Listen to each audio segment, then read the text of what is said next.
Hola a todos, hoy tengo el placer de presentar a Ida Irma Berbeque. Ella es una escritora con una trayectoria de más de 15 años. Entre sus títulos vas a encontrar Liberen al señor Sistema, Las grutas amaneceres entre mil recuerdos, Las desventuras de Dulcinea y finalmente Resiliencia en tiempos de mordaza. Para seguir su trabajo puedes irla por Instagram, su cuenta se llama @berbequeirma. Vamos a darle la bienvenida a Irma Berbeque. Hola Ida, bienvenida a mi canal, muchísimas gracias por querer participar. Hola, hola Victoria, qué gusto estar contigo nuevamente comunicada. Gracias. Muchísimas gracias por participar. Bueno, vamos a empezar con la primera pregunta. ¿Cómo iniciaste en la escritura? ¿Cuándo fue ese momento que te llegó que dijiste quiero empezar a escribir y después surgió los libros, digamos?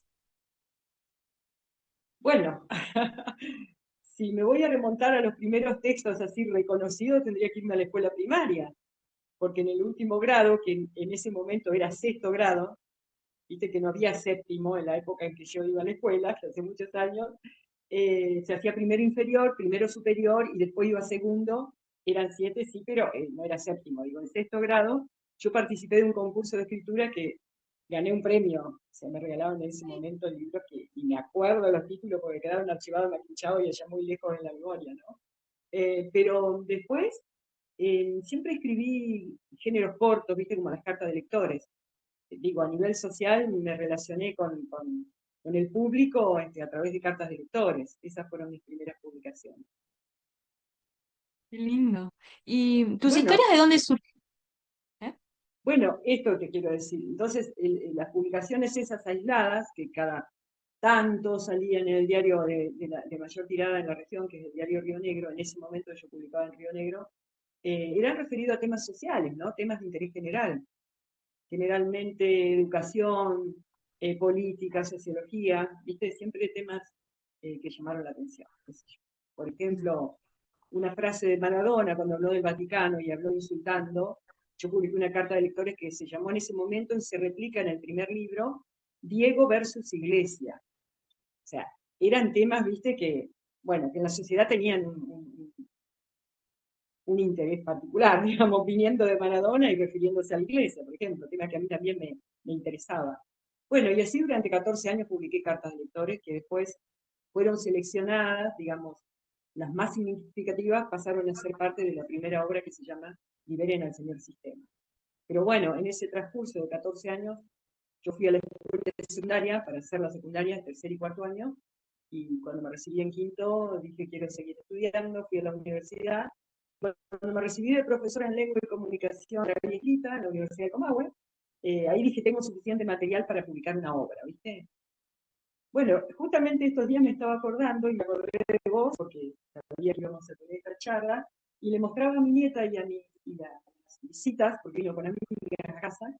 Carolina tiene 26 años, te cuento, y le contaba que cómo enseñaba ajedrez en las escuelas primarias. Y ahí nos conocimos, ¿no? ¿Te acordás? En San Sí. Javier. Bueno, y le mostré el tablero ese que me había hecho, un tablero para poder poner las piezas, ¿no? Hecho por mí, las piezas de madera dibujada, y bueno, así me inicié, digamos, como docente en la escuela primaria y enseñando ajedrez. Cosa que cada tanto retomo y siempre encuentro algún niño que está interesado en aprender o algún adulto que quiere jugar, ¿no? Pero bueno, Si te tendrías que darle un consejo a alguien que quiere empezar a escribir, ¿cuál sería el primer paso para arrancar una escritura?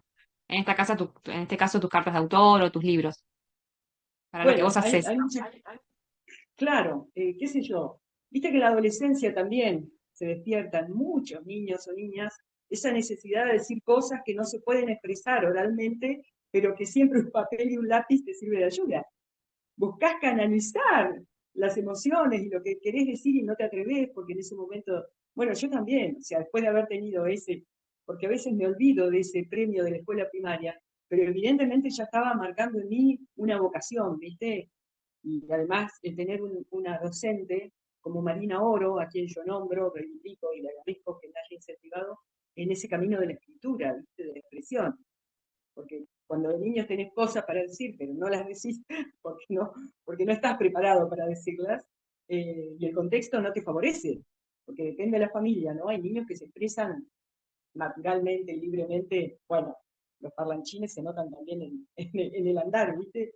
Pero bueno, escribir siempre es bueno. y aunque no publiques, aunque no muestres, de pronto tenés archivos, yo tengo poesías viejísimas o relatos, que a veces me encuentro, viste, ordenando papel y digo, uy, este se me escapó a la publicación, y está guardado ahí. Entonces, las cosas que a vos te pasan, que pueden ser expresadas en un texto cortito, y en ese momento está para decirlo de alguna manera, y guardalo, porque no sabés en qué momento podés retomar esa idea, ¿no? Estamos cargados todo el tiempo de emociones, de sentimientos encontrados a veces, ¿no? De conflictos como seres humanos, lados claros y oscuros que tenemos. eh, y bueno, qué sé yo, en algún momento, entonces guardar, ¿viste? Guardar las cartas de lector y yo las tenía guardadas cuando empecé a volcarlo a un texto mayor como un libro, tuve que ordenarlas cronológicamente, por supuesto, además de seleccionar las que yo creía que eran significativas. Ah, justo Y eso te iba a bueno, consultar. ¿Cómo armabas vos esos libros con cuál era tu forma de planificarlos? claro, bueno, ese primer libro, suponte, en el 2007 yo empecé con ese trabajo. Y la primera carta de lectores yo había escrito en el 94, por una situación que ocurría en la escuela primaria, a la que asistían mis hijas, más chicas, y bueno, era un caos y no le daban importancia a las autoridades a las cosas que pasaban en la escuela, y yo publiqué una carta de lectores que fue como una bomba, ¿no? Para la gente que no se atreve a expresarse cuando ve escrito, y a pesar de que no ponía nombre, ¿no? Pero describía la situación tal cual era. Y es increíble porque a veces veo yo esas frases y digo, cierto, la carta se llama, porque está publicada en el libro, Derechos versus Obligaciones. Y yo decía, en la sociedad están estas personas que todo el tiempo dicen, tenemos derecho. Sí, claro, tenemos derecho. Pero a la par van las obligaciones y las responsabilidades, ¿no? Yo Igual, soy amante de la libertad, viva la libertad, igual. ¿no? Pero bueno, también tengo que hacerme cargo de que esa libertad tiene un compromiso de responsabilidad, o sea, tengo que hacerme cargo de las cosas que digo y que hago. Y bueno, y entonces se llama así. Y cada tanto veo esas críticas sociales y digo, sí, mi carta de lector es la primera carta, en el 94, derechos versus obligaciones. El revuelo que se armó, bueno, y a partir de ahí, lejos de amilanarme, porque hubo gente que me empezó a mirar así de costado, ¿viste? O bueno, también el director de la escuela nocturna quería hablar conmigo, pidió mi teléfono, mi domicilio, porque supuestamente me iba a hacer un juicio por una carta de lectores. No Flasheó. pasó nada. Le dije, dale, dale, y además si me va a hacer juicio, que sepa de anticipado que no me va a sacar un mango. Bueno, hoy me río, ¿viste? Pero son momentos a veces de tensión, Sí. porque la directora de la escuela me dice, mirá, llamó, el señor se llama Fernando, llamó Fernando y dice, escuela 296 de Viedma, ¿no? Mirá, ¿a qué época te llevo? Al año 94. 32 años, ¿viste? 32 años. Bueno, y no dejé de escribir, de publicar, digo, ¿no? Un género menor, porque una carta de lectores es un género menor. Pero, y hace 3 años atrás me estaba haciendo tratamientos con la dentista de acá, implantes, un tratamiento muy importante, y me dice, pero vos, dice, tus cartas, dice, son como bombas, dice, tira bomba, dice, yo te voy a poner tira bomba. Y le digo, pero tienen el efecto del chasquibún, le digo, mis bombas, porque caen y no pasa nada, ¿viste? No asustan a nadie ya. Pero digo, y no voy viendo a ver qué me contestan, porque he publicado una que tuvo un efecto tremendo en época de pandemia, ¿no? Se llama, esa no salió publicada más que en el diario digital, que es el diario local, Apocalípticos versus Integrados.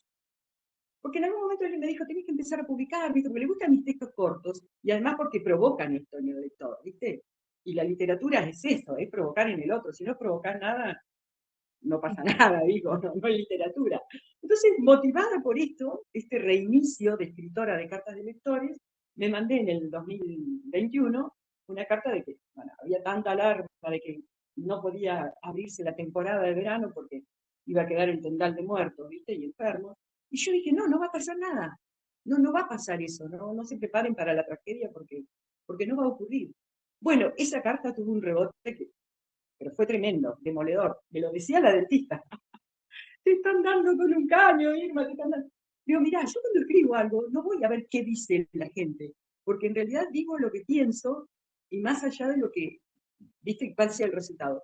Y bueno, digo, bueno, pero te voy a ir a mirar, porque si me dice que me están dando, voy a mirar dos comentarios y dije, no, esto no es para mí, porque yo no escribo con esa intencionalidad de, ¿viste? De generar, bueno, Polémica, te digo ponele. que, Claro. claro, pero en realidad era totalmente opuesto porque la persona a la que yo le contestaba dijo que se iba a hacer una panzada, una abogada, ¿eh? Una panzada de juicios con los muertos y los enfermos que iban a quedar. Y yo dije, no. Y en vez de enojarse con nadie, estaba pensando lucrar con los enfermos. Para mí eso era, ¿viste? Si vos decís, me voy a hacer una panzada por accidente de tránsito, Dios, me parecía que era feo, ¿viste? Pero a mí me resultaba chocante esa actitud, ¿no? De querer lucrar con... Y al resto de la gente le resultó chocante lo que yo decía, que no iba a haber muertos, que no iba a haber... Bueno, en definitiva fue una carta de lectores la que generó más polémica, digamos. Hoy en día, y yo cada vez que me reúno, porque siempre, viste, estoy vinculada a cuestiones sociales y políticas, me atraviesa la política a mí porque soy una ciudadana que me comprometo, viste, que quiero saber, que quiero aportar. Yo le digo a la gente que me rodea, es posible que esté hablando con alguien que me mató con un comentario, pero como Sí, yo no sí. busqué qué había dicho cada quien, viste, fue como más fácil decir, yo digo, y como estoy tranquila que no intento hacer daño a nadie, al contrario, quería encender luces de alarma, eh, la paz y la tranquilidad que tengo es porque yo sé que no soy, no lo hago con esa intención, como decir, de generar polémica. Digo la verdad que no se dice en otros lugares. Bueno, Mm. vos no sé si tuviste acceso al último libro, pero en realidad lo que decíamos los conspiranoicos no era tan equivocado, no era un invento, ¿viste? Así que bueno, nada, esa es la historia de las cartas de lectores. De aquella del 94 hasta la del 21 pasó mucho tiempo. ¿Y cuál fue tu experiencia con las editoriales? Cuando tuviste que publicar, que ya tenés varios libros, cuatro. Bueno, El camarote primero, de Viedma, de Ignacio Artola, lo conocés seguramente, Ignacio. Buena, eh, sí, no tuve dificultades, salvo algunos errores eh, en, en tres, cuatro palabras que salieron mal escritas, a pesar de que, bueno, pagué la corrección, viste que siempre uno, por más que sepa escribir, siempre hay algo que sale, que hay que corregir, digamos, hay que ver. Sí. Salvo dos cuestiones ahí, después, bien, no tuve inconvenientes. Lo que sí se asombró Ignacio porque le pedí 800 libros. Me miró y me dijo, ¿800 vas a hacer? Sí, sí, porque me voy a instalar y voy a ir a vivirme a Vietnam.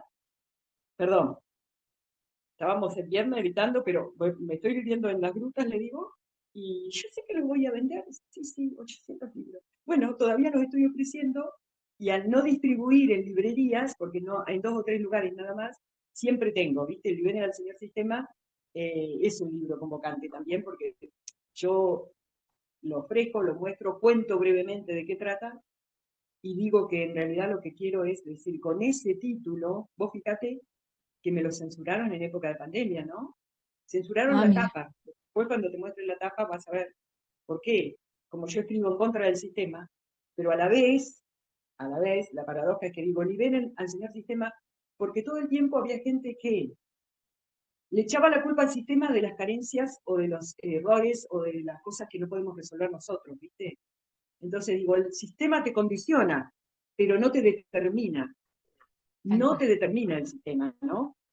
Por ejemplo, podría contarte sin dar nombres muy cercano de alguien que decía, a mí el sistema me discrimina, no puedo trabajar porque no sé qué, no sé cuándo. Le digo, bueno, pero yo te toco el timbre a las 10:30 de la mañana y estás durmiendo, hermano. Yo me levanté a las 6:30 para ir a trabajar o para ir a estudiar. Entonces, voy a ayudarlo al sistema, ¿viste? Porque nadie te va a venir a traer la comida servida a la cama. ¿Me entendés lo que te quiero decir? Y en Sí, el sí, plano sí. laboral me pasaba lo mismo. El sistema educativo. Bueno, ¿qué pasa con el sistema educativo? Lo hacemos todos.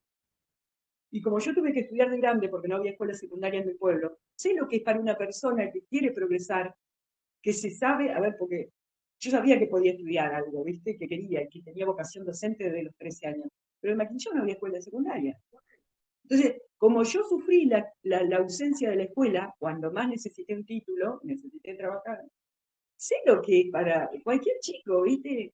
Entonces, es como que no valoramos, no le damos importancia lo que significa la educación para ese niño y vamos por nuestros derechos. A ver, yo tengo derechos, sí, claro, como docente, digo, de ganar bien, ¿viste? De hecho, hice reclamos, los hice por carta de lectores, fui a una radio abierta en mi esquina, iba a las movilizaciones, pero no estaba de acuerdo con esto de que el sistema me obligaba a cerrar la puerta de las escuelas a los niños. ¿Qué importancia tiene la escuela? Entonces, bueno, yo no voté al gobierno nacional, pero cuando Milei dijo que la educación es un servicio esencial, dije, sí, señor, en eso coincido. Ahora estamos en un momento de la política muy, no sé si decir conflictivo, pero de mucha tensión social, ¿viste? Todas las cosas que están pasando, los mismos votantes ahora se están replanteando. Pero yo digo, cuando dice algo que a mí me parece que es lógico, porque la educación que recibe ese niño a los 7, a los 8, a los 10, a los 15 años, depende del resto de su vida. Depende del resto de la vida. No puede ser que hoy en quinto grado no saben leer todavía, en séptimo no saben multiplicar, pero siempre con la escuela primaria lo aprendíamos, Vicky. No, sí, sí, sí. Pero nosotros en primaria sabíamos lo que hoy los chicos de escuela secundaria, muchísimos, no saben. Nosotros conocíamos los países del mundo y las capitales, y era escuela primaria. Entonces, nadie se hace cargo, ¿sabes por qué? Porque el sistema. Y yo me plantaba y decía, a mí el sistema no me va a empujar a hacer lo que no creo que es correcto. No es correcto, no es correcto que Ay, yo le cierre la puerta de la ¿nos escuela a querés los mostrar el niños. libro? Ya ahora quiero saber, ahora quiero ver la tapa. A ver, mostrarnos los libros y contarnos un poquito. Claro, ahí está. Claro, Ahí está. claro. Y vos fíjate que me lo censuraron porque yo nombro al sistema y el corazón está, ¿te das cuenta? Censuraron la Atravesado. tapa, ¿eh? La Mm. tapa, claro, si vos lo buscabas en las redes aparecía, este libro fue considerado de interés cultural y educativo por la legislatura de Río Negro en el 2012. Le dieron esa distinción. ¿Qué dijo Fabián Gatti, que era legislador en ese momento del Frente Grande?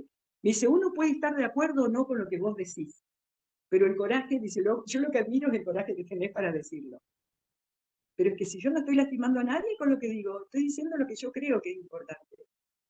Y Igual también entonces, que a ver, extraño que alguien diga lo que piensa y eso sea como raro, ¿no? Es como, bueno, ¿por qué te claro, asombra a tanto ver, la pregunta? tal cual. Yo no tuve escuela secundaria hasta los 42 años, Vicky. Secundaria, te digo. Y a los 52, cuando me recibí de profesor en lengua y comunicación, dije, ya tengo suficiente material para publicar esto, ¿eh? Entonces, el sistema te condiciona, sí, sí te condiciona, pero no te determina. Yo tengo libertad, mucha libertad, y lo que agradezco de esta democracia, que lamentablemente llevamos 40 y pico de años de desilusión en desilusión, pero tengo la libertad de decir lo que pienso. Aunque en pandemia estábamos bastante censurados. A mí me vivían censurando en las redes, te digo, ¿eh? Sí, A los de hecho, conspiranoicos. quiero aclararte que te estuve googleando y algunas partes estaban como sacadas las fotos y demás, y yo supongo que debes estar con el libro, porque ahora entiendo esto de la censura. Es posible. A mí me sancionaban por 24 horas primero, por 48 después, por 72, llegué a estar un mes censurada en Facebook, por conspiranoica. Ay, Bueno, había un 20% de gente que andaba los mismos caminos que yo, entonces derribamos, cortamos la cadena, diríamos, esa cadena de censura, y teníamos un margen de libertad interesante, sobre todo en las redes, ¿viste? Yo digo, fíjate cómo las redes sirvieron, así como sirven para censurar, también sí, llega el momento que no pueden controlar a la gente que quiere decir lo que dice. Así que finalmente vamos logrando, digamos, abrir caminos y despertar conciencia. En este contexto te cuento que el año pasado tuvimos una charla interesante con una periodista de Radio Mitre, Flavia Pitelo, ¿sí? Y dijo algo muy interesante. Dice que cuando uno levanta la lámpara, no la puede volver a bajar. Cuando encendés la luz ahí, y ese es el trabajo que hemos ido haciendo un 20% de la población en esta época de... Yo creo que hay un quiebre, y yo uso la palabra del señor sistema, como que todo el sistema, todos los engranajes del sistema están en crisis, ¿viste? Y yo digo, crujen los engranajes del señor sistema. A nivel mundial, te digo. A nivel mundial. Pasan cosas interesantes, serias, hay una nueva, no sé si decir también energía, ¿viste? Ujú. Un despertar de la humanidad después de lo que pasó en pandemia. Eh, Vos fijate que invitada a una reunión en el hospital local, porque se quería conformar el Consejo Local de Salud, y yo le digo, me invitan, y siempre tuve buen trato con el director del hospital y con la gente, siempre, porque siempre me dirijo educadamente. Eh, yo digo, ¿pero qué se puede decir en 15 minutos de un tema tan complejo? Una reunión de vecinos y tenés la palabra, pero es muy complejo el tema. Tan complejo es que tuve que escribir un libro de 300 páginas. ¿Cómo te explico en 15 minutos lo que yo aprendí en 4 o 5 años? ¿Cómo te lo explico? Entonces hice una síntesis y le digo, acá están ustedes peleando por la conformación del centro, del Consejo Local de Salud, ¿no? Que por ley en toda la provincia todos los hospitales deberían tener. Pero querida mía, nos hacen creer que estamos en democracia y que lo nuestro es importante, ¿vale? Y que tenemos que participar para colaborar. Pero vos recibiste una orden que recibió el gobernador, que recibió el presidente, que vino de la OMS. Y vos recibiste, ahora dice alguien, no, nadie obligó a la gente, no, nadie se hace cargo. Otra vez el señor sistema. Entonces, vos podés tener las mejores intenciones, trabajar como trabaja la cooperadora. Acá en Las Brutas, vos sabés, afortunadamente vivimos en una sociedad muy, muy empática, muy solidaria, muy generosa, y el hospital casi te diría que se sostiene con lo que recaudaba la cooperadora durante años. Y entonces digo, perdón, pero el Estado estuvo para dar órdenes, honestamente te digo, honestamente se lo digo a la sociedad, pero esas órdenes vinieron del más allá, de un señor Tedros, de un señor Bill Gates, que es el dueño de las farmacéuticas. Pero entonces, ¿qué valor tiene lo que vas a hacer vos? Y ahí vuelvo a reivindicar la palabra libertad y derechos, que están consagrados en la Constitución Nacional. Lo que pasa es que si uno no se informa, si uno no lee, si uno no conoce sus derechos, no puede gobernar su cuerpo, ¿viste? Y no puede tomar decisiones, porque a la hora de tomar decisiones, el otro día leía el comentario de una chica. Bueno, me estoy haciendo cargo de las decisiones que tomé, de las decisiones equivocadas que tomé. Con resignación, ¿viste? Pero hubo coacción en la sociedad. Hubo, hubo presión tremenda del señor sistema gremial, sistema, todo lo que vos quieras. Hubo ¿Querés presión, mostrar ese hubo libro coacción. que justo estás como un poco haciendo la introducción? Salteamos, sí, porque también vamos a hablar del género ensayo, ¿viste? Yo Claro. cuando muestro aclaro, porque no todas las personas que me escuchan son lectores. El ensayo lo que tiene de bueno es que permite la subjetividad, ¿ves? Entonces, Bueno, yo cuento mi historia de paciente, pero ¿mm? enmarcada en un contexto de pandemia. Bueno. ¿Mm? Y lo cito a Deepak Chopra, que para mí es un escritor fenomenal, médico, bueno, científico, he leído unas cuantas obras de él, pero justamente cuando Hermoso. yo estaba como resiliente después de la última cirugía, leo una obra de él que me marcó y me dijo, bueno, tiene que estar en esta obra. Se llama Curación Cuántica. Y habla de los Mm, pacientes con mis características. ¿Vos leíste el libro o no? lo ¿Lo conozco, pudiste tengo leer? varios libros de él, me gusta mucho. Bueno, pero el mío, Resiliencia en tiempos de mordaza, ¿lo pudiste leer? No. No, ese no, todavía no. Bueno, porque yo lo cito a Chopra. ¿Lo que me pasó en la vida que tuve que pasar por el quirófano 5 veces, 6 veces? Desequilibrio emocional. Porque las cosas que me habían pasado de niña las arrastré hasta los 70 años, ¿viste? El alma Ujú. herida y sin sanación. Y me leí ahí, me leí y yo era de esas pacientes que necesitaba estar enferma por alguna razón, ¿viste? Fue increíble también para mi vida, ¿viste? Cuando vos decís, me estoy conociendo a los 65 años. Me Y sí, estoy es que nunca es conociendo, tarde. ¿sí?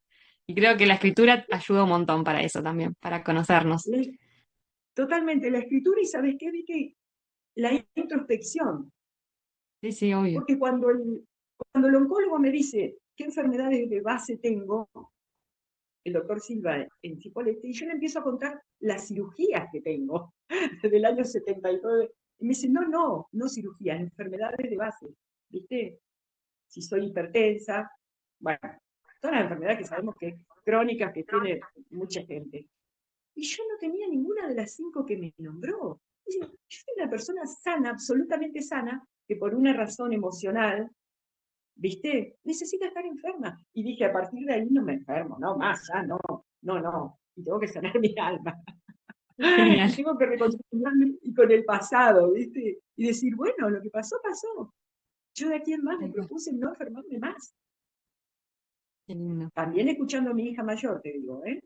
Viste que tengo 4 hijos, pero Carla, que es la mayor, es una maestra. Es mamá, dice, vos llorás por las cosas que te pasaron cuando eras niña. A ver, a ver, a ver. Lo que te pasó a los 10, a los 12, a los 20 años, pasó. ¿Y sabés qué? Tenés que agradecer no llorar. Tenés que agradecer porque gracias a eso vos sos la mujer fuerte que sos, vos fuiste a la escuela nocturna, vos te recibiste de profe, vos escribís, vos... Y me puso, a ver, en menos de 2 minutos yo le abracé y le dije gracias. Gracias por lo que me Sí, decís, porque de verdad yo estaba equivocada con todos mis planteos, ¿viste? Y esa necesidad de que, no sí, creo sé, que hoy en soy algún una punto persona uno resignifica su pasado y como que y cambia el foco y le da otro valor y creo que ahí la historia se vuelve otra, literalmente. Te voy a hacer la última totalmente preguntita. ¿Vos cuando escribís con algún animalito? ¿Tenés alguna mascota, alguien que te acompaña en el proceso de escritura o escribís sola? sola, Ah, sola. Ah, bien. sola. Pero me gusta tu pregunta porque he dado unos talleres que los quiero volver a repetir, talleres de escritura creativa, ¿viste? En el Ujú. centro de jubilados, di en la biblioteca el año pasado y quiero retomar y me encantaría dar en lugares con asistencia de niños, ¿viste? Personajes, animalitos, aquí que tenemos en este contexto hay 1000 animales para escribir y Ay, sí. describir en diálogo entre ellos, escuchar, y humorístico. Ah, Por ejemplo, en el segundo taller iba a haber gente que había estado en el primero, entonces dije, tengo que pensar una frase, porque uno tira frases que pueden ser títulos, ¿viste? Provocadores para incentivar la escritura. Entonces, mientras me duchaba, digo, una frase, porque va a haber alguien que ya estuvo y tengo que llevar otros títulos porque ya conocen. Monólogo de un loro arrepentido. no. Ah, ¿qué puede decir un loro arrepentido en las grutas? Tal Y en esos talleres escriben ellos y escribo yo también, ¿viste? Y después hacemos una puesta en común y cada uno lee. Bueno, con esas características de humor y con animalitos, quiero escribir y quiero programar para este año, porque me convocan en la biblioteca, mis amigas que trabajan mucho, y me dicen, Vilma, ¿tenés que venir? Sí. Bueno, convocar a la escritura, ¿viste? De historias de animalitos. A ver, de la una. jirafa necesita un micrófono. La jirafa necesita un micrófono. O imagínate la jirafa o una bufanda, pidió que le tejan una bufanda. Acá no hay jirafas, pero imagínate la voz de espalda al mar en la plaza céntrica hablándole al público. No, Divertido. después te voy a compartir por privado un cuentito que escribí. Pero de Dale, paso te muestro estos 2 libritos que hablé recién dale. del género ensayo, y estos Ujú. cuentos, Bien. cuentos, poemas y relatos cortos. Las grutas, Bien. amanecer entre mil recuerdos, es del 2011, este es el segundo. Y el tercero es la misma editorial que me va a publicar ahora la novela, viste que mandó una novela a la editorial. Ah, bueno, voy a debutar en el género. Ah, Estaba está bien. pendiente la publicación de la novela. Las desventuras de Dulcinea es humorístico. Ah, bien. Fíjate la caricatura, ¿no? Me lo Preciosa. hizo Fichetti. Fichetti, Ah, Naco Fichetti. Le de dije, una. haceme en una bicicleta fija, pero con los pelos al viento, como que voy a gran velocidad, ¿viste?